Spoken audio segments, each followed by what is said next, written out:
আসসালামু আলাইকুম, welcome back to my channel. আশা করি সবাই ভালো আছেন। আরও একটি রেসিপি নিয়ে হাজির হয়ে গেলাম। আর আজকের রেসিপি হচ্ছে দেশি স্টাইলে কিভাবে রসমালাই তৈরি করা যায়, সেটা আজকে আমি আপনাদের সাথে শেয়ার করব।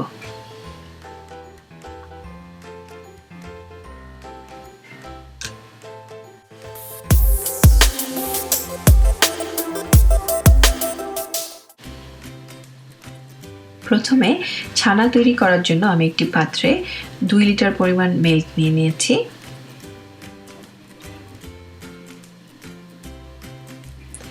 মিল্কটাতে বলক আসা পর্যন্ত ওয়েট করছি।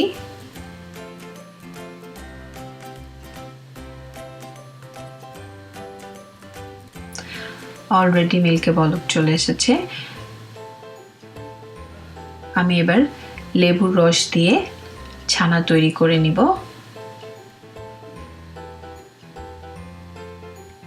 আমি লেবুটাকে পিস পিস করে কেটে নিয়েছি। এভাবে লেবু চিপে রস দিয়ে ছানা তৈরি করে নিচ্ছি। আপনারা চাইলে ছানা তৈরি করার জন্য ইয়োগার্টও ইউজ করতে পারেন, অনেকে ভিনেগারও ইউজ করে থাকে। আমি সাধারণত সবসময় লেবুর রসের সাহায্যে ছানা তৈরি করে থাকি। তৈরি হয়ে গেছে আমার ছানা। এখন আমি আর এই পানি নিংড়ানোর জন্য আমি ইউজ করব ছোট ছোট ছিদ্রযুক্ত ছাঁকনি।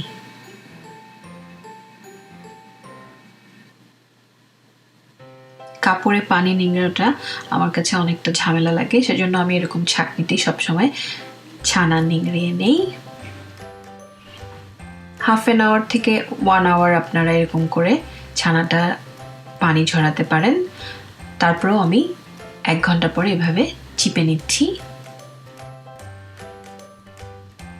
তৈরি হয়ে গেছে আমার ছানা। আমি এখন এই ছানাগুলোকে খুব ভালো মতো মেখে নিব।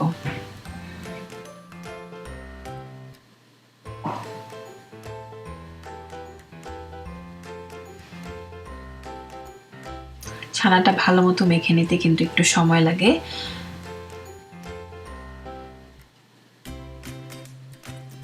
প্রায় 10-15 মিনিট ধরে আমি ছানাটাকে খুব ভালো মতো মেখে নিয়েছি।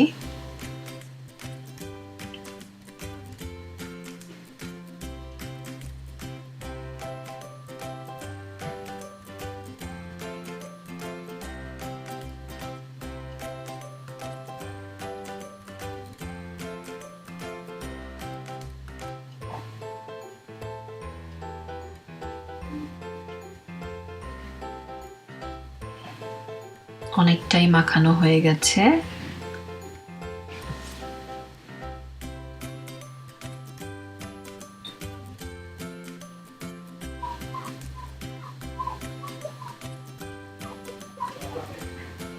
এবার আমি রসমালাইয়ের মিষ্টির শেপ দেওয়ার জন্য ছোট ছোট করে রসগোল্লাগুলো বানিয়ে নিব। আপনারা চাইলে এই রসগোল্লাগুলো মিডিয়াম অথবা বড় বড় সাইজেরও করতে পারেন, বাট আমি এরকম ছোট ছোট করে করেছি। আমার আসলে রসমালাই এরকম ছোট ছোট করে রসগোল্লাগুলো খুবই পছন্দ। একটা দেশি দেশি ভাব চলে আসে।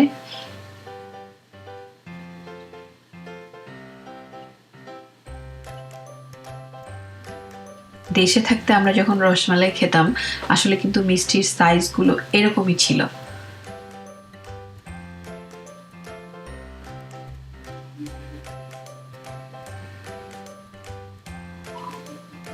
এভাবে আমি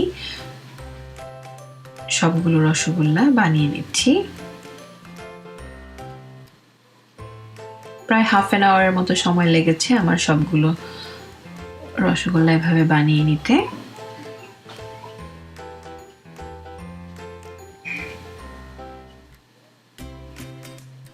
তৈরি হয়ে গেছে, অনেকটাই তৈরি হয়ে গেছে আমার রসমালাইয়ের রসগোল্লা গুলো।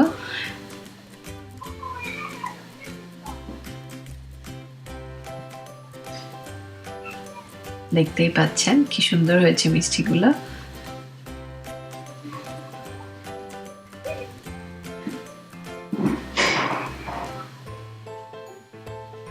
এই রসগোল্লাগুলোকে, ছোট ছোট রসগোল্লাগুলোকে আমি এখন চিনি শিরা দেওয়ার জন্য চিনি শিরা তৈরি করে নিচ্ছি।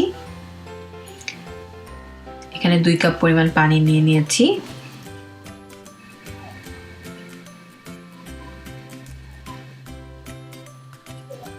দুই কাপ পরিমাণ পানিতে 4 কাপ পরিমাণ চিনি আমি দিয়ে দিয়েছি চিনি শিরা করার জন্য।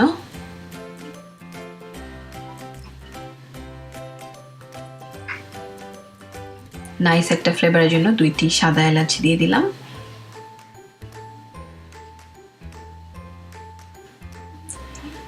বলক আসা পর্যন্ত ওয়েট করছি।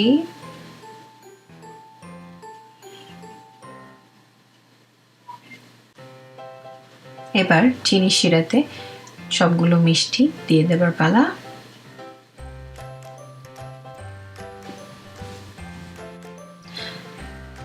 আমি একটু মিডিয়াম সাইজের হাঁড়িতে শিরা করেছি, তো আমি সবগুলো মিষ্টি দিয়ে দিতে পারবো।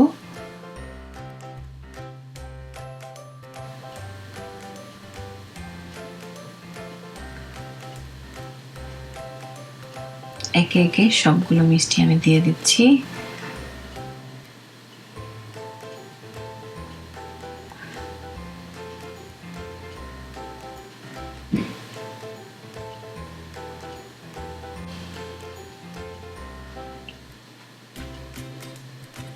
সফট হাতে দিতে হবে, মিষ্টিগুলো যেন ভেঙে না যায়।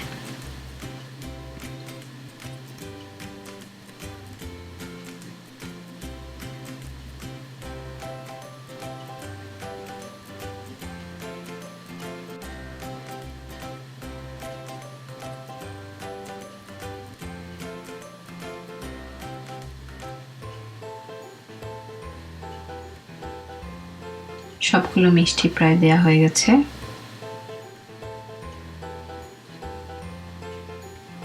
এখন এই মিষ্টিগুলোকে আমি 10 থেকে 15 মিনিট মিডিয়াম আঁচে রান্না করে নিব।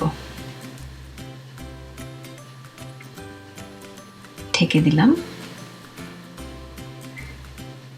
10-12 মিনিট পর দেখুন কি সুন্দর মিষ্টিগুলো প্রায় হয়ে গেছে।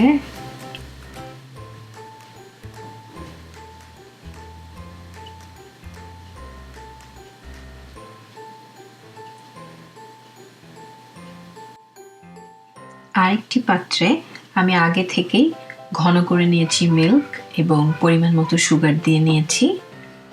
এখানে প্রায় 2.5 লিটার মিল্ককে আমি ঘন করে 1/2 লিটার করেছি। এই 1/2 লিটার মিল্কে আমি মিষ্টিগুলো দিয়ে দিলাম, আর 10 থেকে 15 মিনিটের মতো আমি একটু মিডিয়াম আছে কুক করে নিচ্ছি। যেন তৈরি হয়ে গেল আমার মজার রসমালাই। আশা করি এভাবে ট্রাই করে দেখবেন। এতক্ষণ আমার সাথে থাকার জন্য অনেক ধন্যবাদ। আল্লাহ হাফেজ।